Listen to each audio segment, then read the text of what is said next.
Untuk melengkapi data yang diperoleh melalui rapat-rapat penyelidikan, panitia angket juga telah melakukan kunjungan investigasi lapangan yang terkait dengan aliran dana berdasarkan informasi dari PPATK. Investigasi lapangan dimasukkan untuk melakukan pengecekan, konfirmasi, klarifikasi, rekonstruksi, dan konfrontasi data dan fakta serta informasi dari PPATK dengan pihak-pihak yang terkait.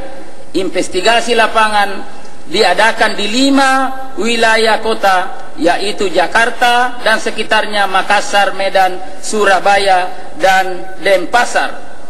Ketua, wakil ketua, dan anggota dewan yang terhormat serta masyarakat Indonesia yang kami cintai,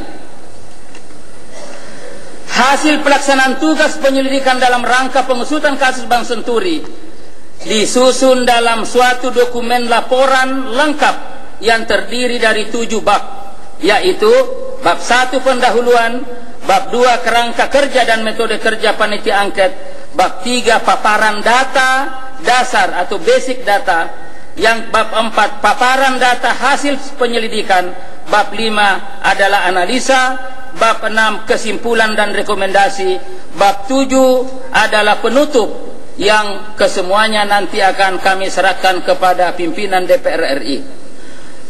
Ketua, wakil ketua, dan anggota dewan yang berbahagia, berdasarkan fakta, data, informasi yang diperoleh dari lembaga-lembaga negara, saksi ahli, dan klarifikasi lapangan, dapat kami sampaikan gambaran umum temuan seperti yang tercermin dalam pandangan akhir praksi-praksi yang telah disampaikan dalam rapat pansus. Yang pertama adalah tentang kebijakan akuisisi merger Bank Senturi. Terkait dengan akuisisi dan merger, semua fraksi pada dasarnya menyatakan bahwa proses akuisisi merger tidak dilakukan secara benar. Proses kebijakan akuisisi dan merger ketiga bank mengandung sejumlah masalah dan terjadi pelanggaran peraturan Bank Indonesia. Akuisisi merger merupakan satu kesatuan proses yang dilakukan pemegang saham pengendali untuk menyelamatkan Bank CIC yang telah menderita kerugian akibat kecurangan yang dilakukan oleh PSP Bank CIC itu sendiri. Persyaratan akuisisi secara prinsip diberikan pada tanggal 27 November 2001 ternyata tidak dipenuhi secara tuntas sampai izin merger diberikan kepada Bank Senturi pada tanggal 6 Desember 2004. Di samping itu, di dalam periode akuisisi dan merger sampai dengan menjelang pemberian EPJP, terdapat berbagai dugaan penyimpangan dan pelanggaran terhadap peraturan pemerintah nomor 28 tahun 99 tentang merger, konsolidasi, dan akuisisi bank. Terdapat indikasi memuluskan merger melalui penundaan pengumuman hasil fit and proper test terhadap Rafat Ali Rizvi, dan ada indikasi yang sangat kuat adanya penipuan dan praktik money laundering. Oleh karena itu, panitia menemukan satu modus penyimpangan yang dilakukan secara sistematis. Dalam kebijakan akuisisi merger ini, semua fraksi berpandangan bahwa penyebab dari berbagai penyimpangan dan pelanggaran dalam proses akuisisi merger adalah pengawasan Bank Indonesia yang lemah, ketidaktegasan Bank Indonesia dalam bertindak, dan adanya leniensi terhadap proses akuisisi merger oleh Bank Indonesia.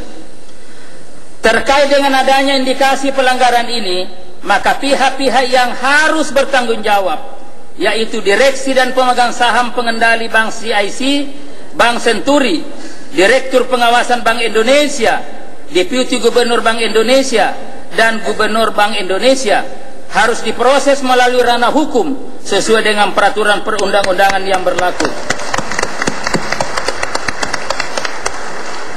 Beberapa fraksi telah mengidentifikasi beberapa nama pihak yang harus bertanggung jawab, yaitu Robert Tantular, Rafat Ali Rizvi, Hisam Al-Warraq, Burhanuddin Abdullah, Saharir Sabirin, Sabar Anton Tarihoran, Miranda S. Gultom, Aulia Pohan, Anwar Nasution, Siti CH Fajria, dan Maulana Ibrahim.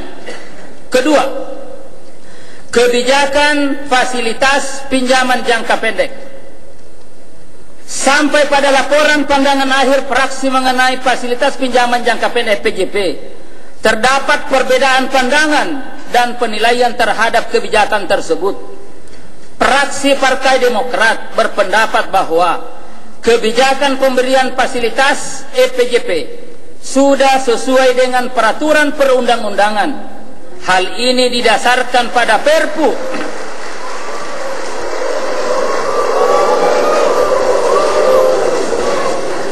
Saya ulangi, hal ini didasarkan pada Perpu nomor 2 tahun 2008 yang memberikan wewenang kepada Bank Indonesia untuk dapat membuat dan mengubah kebijakannya.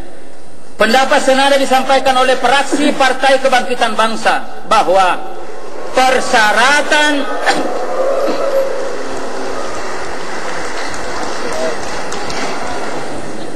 persyaratan diberlakukan di dalam aturan EPJP periode krisis memang diperlonggar agar maksud dan tujuan Perpu nomor 2 tahun 2008 tentang amandemen Undang-Undang BI terutama dalam mencegah dan mengatasi ketidakstabilan sistem keuangan dapat tercapai.